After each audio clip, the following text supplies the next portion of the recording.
അപ്പോൾ GR സ്പോർട്ടിൻ്റെ കിറ്റും കാര്യങ്ങളൊക്കെ ചെയ്ത 3 അടിപൊളി 4x4 മാനുവൽ വാഹനങ്ങളുമായിട്ടാണ് നമ്മൾ സെയിൽ കൊടുക്കുന്നത്. 2010 മോഡലും 2011 മോഡലും കേട്ടോ. 2 അടിപൊളി ബ്ലാക്കും അതേപോലെ ഒരു വൈറ്റും. ഈ 3 വാഹനങ്ങളും GR സ്പോർട്ടിൻ്റെ ഫുള്ള് വർക്ക് ചെയ്ത വാഹനമാണ്. ഇൻറ്റീരിയർ ഭാഗങ്ങളാണെങ്കിലും എക്സ്റ്റീരിയർ ഭാഗങ്ങളാണെങ്കിലും പക്ക കണ്ടീഷനിൽ വരുന്ന വാഹനമാണ്. ഈ 3 വാഹനത്തിനും മെക്കാനിക്കലൊക്കെ നമുക്ക് ഗ്യാരണ്ടി കൊടുക്കട്ടോ. നിങ്ങൾക്ക് ആവശ്യമുള്ള വാഹനം ഏതാണോ അതിൻ്റെ ഫുള്ള് വീഡിയോസ് കണ്ടിട്ട് മാത്രം വിളിക്കാൻ ശ്രമിക്കട്ടോ. അപ്പോൾ ഈ 2010 ഡീറ്റെയിൽ നോക്കുകയാണെങ്കിലേ നിലവിൽ 3ാമത്തെ ഓണർഷിപ്പ് കിടക്കുന്ന വാഹനമാണ്. ഓൾ ഒറിജിനൽ വരുന്ന വാഹനമാണ്. ഒരു ആക്സിഡൻറ്റോ റീപ്ലേസ്മെൻറ്റോ കാര്യങ്ങളൊന്നും കാണിക്കാൻ കഴിയാത്ത വാഹനമാണ്. കിലോമീറ്റർ ഓടിയുള്ളത് 1,84,000 കിലോമീറ്ററാണ്. മേജറായിട്ടുള്ള ആക്സിഡൻറ്റോ ഫ്ലഡോ മേജർ കംപ്ലയിൻറ്റുകളൊന്നും ഈ വാഹനത്തിനില്ല. ഓൾ ഒറിജിനൽ വരുന്ന വാഹനമാണ്. ഫ്രണ്ട് ഗ്ലാസ് വരെ റീപ്ലേസ് ഇല്ലാത്ത വാഹനം ഉണ്ടോ. ഈ വാഹനം നമുക്ക് ഫൈനലായിട്ട് 5 വർഷത്തെ പുതിയ പേപ്പർ എടുത്തിട്ട് 9,85,000 രൂപയ്ക്ക് 5 വർഷത്തെ പുതിയ പേപ്പർ എടുത്തിട്ട് കൊടുക്കാൻ കഴിയും. ബോഡി കാര്യങ്ങളൊക്കെ നോക്കുകയാണെങ്കിൽ അത്യാവശ്യം നല്ല വൃത്തിയിലും നല്ല ക്വാളിറ്റിയിലാണ് വരുന്നത്. ടയർ ഭാഗങ്ങളൊക്കെ നോക്കുകയാണെങ്കിൽ ഒരു 50% 4 ടയർ ഭാഗങ്ങൾ വരുന്നുള്ളൂ. ബാക്ക് ടയർ 40%, ഫ്രണ്ട് ഒരു 50% വരുന്നുള്ളൂ. ബോഡി കാര്യങ്ങളൊക്കെ നോക്കുകയാണെങ്കിൽ അത്യാവശ്യം നല്ല വൃത്തിയിലും നല്ല ക്വാളിറ്റിയിലാണ് വരുന്നത്. അപ്പോൾ അതിൻ്റെ സൈഡ് ബോഡി കാര്യങ്ങളൊക്കെ നോക്കുകയാണെങ്കിൽ അത്യാവശ്യം നല്ല വൃത്തി തന്നെയല്ലേ. നിലവിൽ സ്ക്രാച്ചസ് കാര്യങ്ങളൊന്നുമില്ല. ഒരു കോട്ട് ഫുള്ള് ചെയ്ത വാഹനമാണ്. അതേപോലെ ടയർ ഭാഗങ്ങൾ നമ്മൾ പറഞ്ഞു കഴിഞ്ഞു ബാക്ക് ഒരു 40% വരുന്നുള്ളൂ. ബാക്ക് സൈഡ് വരുമ്പോഴും അത്യാവശ്യം നല്ല വൃത്തിയിൽ തന്നെ വരുന്നത് കേട്ടോ. ഡിക്കി ഗാർണിഷ് LED വരുന്നുണ്ട്. LED ടൈലാമ്പാണ് കൊടുത്തിട്ടുള്ളത്. അതേപോലെ ബാക്ക് സ്കാറ്റിങ് കൊടുത്തിട്ടുണ്ട്. ബാക്ക് ഒരു റിഫ്ലക്ടർ LED ആണ് വരുന്നത് കേട്ടോ. അതേപോലെ ഈ ഒരു സൈഡ് ബോഡി കാര്യങ്ങൾ നോക്കുകയാണെങ്കിലും അത്യാവശ്യം നല്ല വൃത്തി തന്നെ ഉള്ളത്. ഡാഷ്ബോർഡ് കാര്യങ്ങൾ മെക്കാനിക്കലൊക്കെ നമുക്ക് ഈ വാഹനം ഗ്യാരണ്ടി കൊടുക്കാൻ കഴിയുന്ന മെക്കാനിക്കലാണ്. ഡാഷ്ബോർഡ് കാര്യങ്ങളൊക്കെ പക്ക കണ്ടീഷനാണ്. റൂഫും കാര്യങ്ങളൊക്കെ അത്യാവശ്യം നല്ല വൃത്തിയുണ്ട്. സീറ്റ് വൈസ് നോക്കുകയാണെങ്കിൽ ഡ്രൈവർ സീറ്റിൻ്റെ ഈ ഒരു ഭാഗത്ത് ചെറിയ 1-2 സ്ക്രാച്ചസ് ഉണ്ട്. വേറെ ഈ സീറ്റൊന്നും അത്യാവശ്യം നല്ല ക്വാളിറ്റി തന്നെ. ഈ ഒരു സീറ്റ് ഭാഗങ്ങളൊക്കെ അത്യാവശ്യം നല്ല ക്വാളിറ്റി തന്നെ ഉള്ളത്. ഫ്ലോർ മാറ്റ് കാര്യങ്ങളൊക്കെ ചെയ്തിട്ടുണ്ട്. ബാക്ക് സീറ്റ് നോക്കുകയാണെങ്കിലും സ്ക്രാച്ച് കാര്യങ്ങളൊന്നും നിലവിലില്ല കേട്ടോ.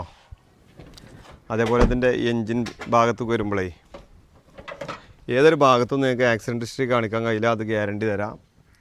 അപ്രോണിൻ്റെ സൈഡ് എൻജിൻ്റെ സൈഡ് ഒക്കെ പക്ക കണ്ടീഷനാണ്. അപ്പോൾ ഈ 2010 മോഡൽ നമുക്ക് ഫൈനലായിട്ട് 5 വർഷത്തെ പുതിയ പേപ്പർ എടുത്തിട്ട് ഓൾറെഡി കേരള നമ്പർ ആയതാണ്. അതർ സ്റ്റേറ്റ് വാഹനമായിരുന്നു. കേരള നമ്പർ ആയ വാഹനമാണ്. 9,85,000 രൂപയ്ക്ക് നമുക്ക് ഫൈനലായിട്ട് ഈ 5 വർഷത്തെ പുതിയ പേപ്പർ എടുത്തിട്ട് കൊടുക്കാൻ കേട്ടോ. അതേപോലെ 2011 മോഡൽ നിലവിൽ 3ാമത്തെ ഓണർഷിപ്പ് കിടക്കുന്ന വാഹനമാണ്. ഫുള്ള് GRൻ്റെ വർക്കും കാര്യങ്ങളൊക്കെ ചെയ്ത വാഹനമാണ്. മേജറായിട്ടുള്ള ആക്സിഡൻറ്റ് കാര്യങ്ങളൊന്നുമില്ല. ഒരു ഡോർ റീപ്ലേസ് ഉണ്ട്. ഫ്രണ്ട് ഗ്ലാസ് റീപ്ലേസ് ഉണ്ട്. വേറെ മേജറായിട്ടുള്ള ഒരു ആക്സിഡൻറ്റോ കാര്യങ്ങളൊന്നും ഈ വാഹനത്തിൽ നിങ്ങൾക്ക് ഏതൊരു ഭാഗത്തും കാണിക്കാൻ കഴിയില്ല.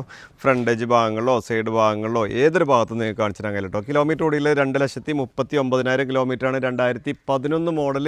കേരളത്തിൽ നമ്പർ ആയിട്ടില്ല. നിങ്ങൾ പറയുന്ന ഏത് RT ഓഫീസിലും ആണെങ്കിലും നമ്പർ ആക്കി തരാൻ കഴിയും കേട്ടോ. നമ്പർ ആയിട്ടുള്ള പ്രൈസാണ് പറയുന്നത് കേട്ടോ. ഈ വാഹനത്തിൻ്റെ ഫ്രണ്ടേജ് ബോഡി കാര്യങ്ങളൊക്കെ നോക്കുകയാണെങ്കിൽ അത്യാവശ്യം നല്ല വൃത്തി തന്നെ അല്ലേ കേട്ടോ. അതേപോലെ സൈഡ് ബോഡി കാര്യങ്ങൾ നോക്കുകയാണെങ്കിലും നിലവിൽ സ്ക്രാച്ചസ് കാര്യങ്ങളൊന്നുമില്ല. ഇൻറ്റീരിയർ ഭാഗത്തൊക്കെ വരുമ്പോൾ സീറ്റ് വൈസൊക്കെ പുതിയ ചെയ്തിട്ടുണ്ട്. ടയർ ഭാഗങ്ങളൊക്കെ നോക്കുകയാണെങ്കിൽ ഒരു ബാക്ക് സൈഡ് ഒരു 50%, ഫ്രണ്ട് സൈഡ് ഒരു 30-40% വരുന്നുള്ളൂ കേട്ടോ. സൈഡ് ബോഡി കാര്യങ്ങളൊക്കെ നോക്കുകയാണെങ്കിൽ അത്യാവശ്യം നല്ല വൃത്തി തന്നെ അല്ലേ. ഒരു ഡൗൺ കോട്ട് പെയിൻറ്റിങ്ങും ഫുള്ളായിട്ട് നമ്മൾ ചെയ്തിട്ടുണ്ട്. അതേപോലെ ബാക്ക് സൈഡിലേക്ക് വരികയാണെങ്കിലും LED ടൈലാമ്പ് ഒരു ലാൻഡ് ക്രൂസർ ടൈപ്പാണ് ടൈലാമ്പ് ഈ വാഹനത്തുമ്പോൾ ചെയ്തിട്ടുള്ളത് കേട്ടോ. അതേപോലെ ബമ്പർ സ്കേറ്റിങ് കാര്യങ്ങളൊക്കെ ചെയ്തിട്ടുണ്ട്. LED റിഫ്ലക്ടർ നമ്മൾ GRൻ്റെ ഫുള്ള് വർക്ക് ചെയ്ത വാഹനമാണ്. അപ്പോൾ പ്രത്യേകിച്ച് എടുത്ത് പറയേണ്ട ആവശ്യമില്ല. ഈ ഒരു സൈഡ് ബോഡി കാര്യങ്ങൾ നോക്കുകയാണെങ്കിൽ അത്യാവശ്യം നല്ല വൃത്തി തന്നെ ഉള്ളത്. അതേപോലെ അതിൻ്റെ ഇൻറ്റീരിയർ ഭാഗത്തേക്ക് വരുമ്പോൾ സീറ്റ് വൈസൊക്കെ പുതിയത് ചെയ്താണ്. ഫ്ലോർ മാറ്റ് ചെയ്തിട്ടുണ്ട്. ഡാഷ്ബോർഡ് കാര്യങ്ങളൊക്കെ അത്യാവശ്യം നല്ല വൃത്തി തന്നെ അല്ലേ. ആൻഡ്രോയിഡ് സിസ്റ്റം ചെയ്തിട്ടുണ്ട്. റൂഫും കാര്യങ്ങളൊക്കെ അത്യാവശ്യം നല്ല ക്വാളിറ്റിയുള്ള റൂഫും കാര്യങ്ങളാണ് കേട്ടോ. അതേപോലെ ബാക്ക് സീറ്റ് നോക്കുകയാണെങ്കിലും അത്യാവശ്യം നല്ല വൃത്തി തന്നെ ബാക്ക് സീറ്റും കാര്യങ്ങളൊക്കെ വരുന്നത്. ഇതിൻ്റെ എൻജിൻ സൈഡിലേക്ക് വരുമ്പോഴേ അപ്രോണിൻ്റെ സൈഡൊക്കെ പക്ക കണ്ടീഷനാണ്. ഓയിൽ ലീക്ക് കാര്യങ്ങളൊന്നും നിലവിലില്ല കേട്ടോ. മേജർ തട്ടുമുട്ട് കാര്യങ്ങളൊന്നും ഈ വാഹനത്തിൽ നിന്നൊക്കെ ആക്സിഡൻ്റ് ആയിട്ട് വാഹനത്തും ഏതൊരു ഭാഗത്തും മേജറായിട്ടൊന്നും കാണിക്കാൻ കഴിയില്ല. ഈ ഒരു ഭാഗത്ത് ചെറിയൊരു വർക്ക് എടുത്തിട്ടുണ്ട്. ഈ ഒരു ഭാഗത്ത് കേട്ടോ. ഈ ഒരു ഏരിയയിൽ മാത്രം. വേറെ മേജർ വർക്കോ മേജർ ആക്സിഡൻറ്റോ കാര്യങ്ങളൊന്നും ഈ വാഹനത്തിൽ നിന്ന് ഏതൊരു ഭാഗത്തും കാണിച്ചു തരാൻ കഴിയില്ല. ഗ്യാരണ്ടിയാണ്. അപ്പോൾ ഈ വാഹനം 2011 മോഡൽ നിലവിൽ 3ാമത്തെ ഓണർഷിപ്പ് കിടക്കുന്ന വാഹനം. നിങ്ങൾ പറയുന്ന ഏത് RT ഓഫീസിൽ ആണെങ്കിലും നമ്പർ ആക്കിയിട്ട് ഫൈനലായിട്ട് 10,30,000 രൂപയ്ക്ക് നമുക്ക് തരാൻ കഴിയും. അതേപോലെ 2011 മോഡൽ ബ്ലാക്കിൽ ഫുള്ള് GRൻ്റെ കിറ്റും കാര്യങ്ങളൊക്കെ ചെയ്ത് നിലവിൽ 3ാമത്തെ ഓണർഷിപ്പ് കിടക്കുന്ന വാഹനം. 2011 മോഡൽ കിലോമീറ്റർ ഓടിയിൽ 2,10,10,000 കിലോമീറ്ററാണ് കേട്ടോ. ഈ വാഹനം നമുക്ക് ഫൈനലായിട്ട് 10,50,000 രൂപയ്ക്ക് നമുക്ക് ഫൈനലായിട്ട് കൊടുക്കാൻ കഴിയും. ബോഡി കാര്യങ്ങളൊക്കെ നോക്കുകയാണെങ്കിൽ ഒരു രക്ഷയില്ല, അത്രയും നീറ്റ് ആൻഡ് ക്വാളിറ്റിയിൽ വർക്ക് ചെയ്തൊരു വാഹനമാണ്. ബ്ലാക്കിൽ പ്രത്യേകിച്ച് ഒരു എടുപ്പ് തന്നെയാണ് ജിആറിൻ്റെ കിറ്റും കാര്യങ്ങളൊക്കെ ചെയ്ത് വരുമ്പോൾ കേട്ടോ. ബ്ലാക്കിൽ അത്യാവശ്യം നല്ല ലുക്ക് തന്നെയാണല്ലേ. വൈറ്റ് ഇഷ്ടപ്പെടുന്ന ആൾക്കാരുണ്ട്, ബ്ലാക്ക് ഇഷ്ടപ്പെടുന്ന ആൾക്കാരുണ്ട്. അതേപോലെ നമുക്ക് സൈഡ് ബോഡി കാര്യങ്ങളൊക്കെ നോക്കുകയാണെങ്കിൽ അത്യാവശ്യം നല്ല ക്വാളിറ്റിയിലും നല്ല വൃത്തിയിലാണല്ലേ. ടയർ ഭാഗങ്ങളൊക്കെ നോക്കുകയാണെങ്കിൽ ഒരു 50% 4 ടയർ ഭാഗങ്ങൾ വരുന്നുണ്ട്. സൈഡ് ബോഡി കാര്യങ്ങളൊക്കെ നോക്കുകയാണെങ്കിൽ ഫുൾ കോട്ട് പെയിൻറ്റ് അടിച്ചതാണ് നമ്മൾ ബ്ലാക്കിൽ. നിലവിൽ സ്ക്രാച്ചസ് കാര്യങ്ങളൊന്നും ഏതൊരു ഭാഗത്തും നിങ്ങൾക്ക് കാണിച്ചു തരാൻ കഴിയില്ല. അതേപോലെ ബാക്ക് സൈഡ് നോക്കുകയാണെങ്കിലും LED dickey garnish, LED tail lamp, bumper skirt കാര്യങ്ങളൊക്കെ ചെയ്തിട്ടുണ്ട്. അതേപോലെ ഈ ഒരു സൈഡ് ബോഡി കാര്യങ്ങൾ നോക്കുകയാണെങ്കിലും അത്യാവശ്യം നല്ല ക്വാളിറ്റി തന്നെ ഈ സൈഡ് ബോഡി കാര്യങ്ങളുള്ളത് കേട്ടോ. ഇൻറ്റീരിയർ ഭാഗത്തേക്ക് വരുമ്പോഴേ അത്യാവശ്യം നല്ല വൃത്തിയിലുള്ള ഇൻറ്റീരിയർ ഭാഗങ്ങളാണ്. ഡാഷ്ബോർഡ് കാര്യങ്ങളൊക്കെ അത്യാവശ്യം നല്ല ക്വാളിറ്റി തന്നെ ഉള്ളത്. അതേപോലെ സീറ്റ് കവേഴ്സൊക്കെ പുതിയ സീറ്റ് കവർ ചെയ്താണ് കേട്ടോ. ഫ്ലോർ മാറ്റ് കാര്യങ്ങളൊക്കെ ചെയ്തിട്ടുണ്ട്. ബാക്ക് സീറ്റ് കവർ നോക്കുകയാണെങ്കിൽ അത്യാവശ്യം നല്ല ക്വാളിറ്റി തന്നെ ഉള്ളത് കേട്ടോ. അതേപോലെ അതിൻ്റെ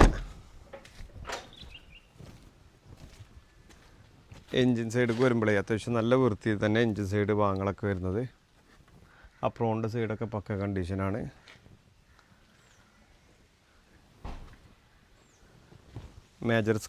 മേജർ കംപ്ലൈൻറ്റുകളോ കാര്യങ്ങളൊന്നും ഇല്ലാതെ നമുക്ക് 100% ഗ്യാരണ്ടി കൊടുക്കാം കേട്ടോ. അപ്പോൾ ഈ കാണിച്ച 3 വാഹനങ്ങളും GRൻ്റെ ഫുള്ള് വർക്ക് ചെയ്ത വാഹനങ്ങളാണ്. 3 വാഹനങ്ങളും അതർ സ്റ്റേറ്റ് വാഹനങ്ങളാണ് കേട്ടോ. നിങ്ങൾ പറയുന്ന ഏതാട്ട് ഓഫീസിക്കാണ് അവിടേക്കാണെങ്കിൽ നമ്പറാക്കി തരാൻ കഴിയുന്ന വാഹനങ്ങളാണ്. ഈ 3 വാഹനങ്ങളും മേജറായിട്ടുള്ള ആക്സിഡൻറ്റ്, ഫ്ലഡ്, മേജർ കംപ്ലൈൻറ്റുകളില്ല എന്നല്ലേ നമുക്ക് 100% ഗ്യാരണ്ടി കൊടുക്കുക. നിങ്ങൾ കൊണ്ടുപോയിട്ട് ചെക്ക് ചെയ്തിട്ട് മേജർ എന്തുണ്ടെങ്കിലും നിങ്ങൾക്ക് റിട്ടേൺ ചെയ്യാനൊരു ഓപ്ഷനും ഈ 3 വാഹനത്തിന് നമ്മൾ കൊടുക്കുന്നുണ്ട് കേട്ടോ. നമ്മുടെ ലൊക്കേഷൻ വരുന്നത് മലപ്പുറം നിലമ്പൂർ കൂറ്റമ്പാറ എന്ന സ്ഥലത്താണ്. കൂടുതൽ വിവരങ്ങൾക്ക് താഴെ കാണുന്ന നമ്പറിൽ ബന്ധപ്പെടുക. നമ്മുടെ ചാനൽ ആദ്യമായിട്ടാണ് നിങ്ങൾ കാണുന്നതെങ്കിൽ സബ്സ്ക്രൈബ് ചെയ്ത് കൂടെ കൂടാൻ മറക്കരുത്.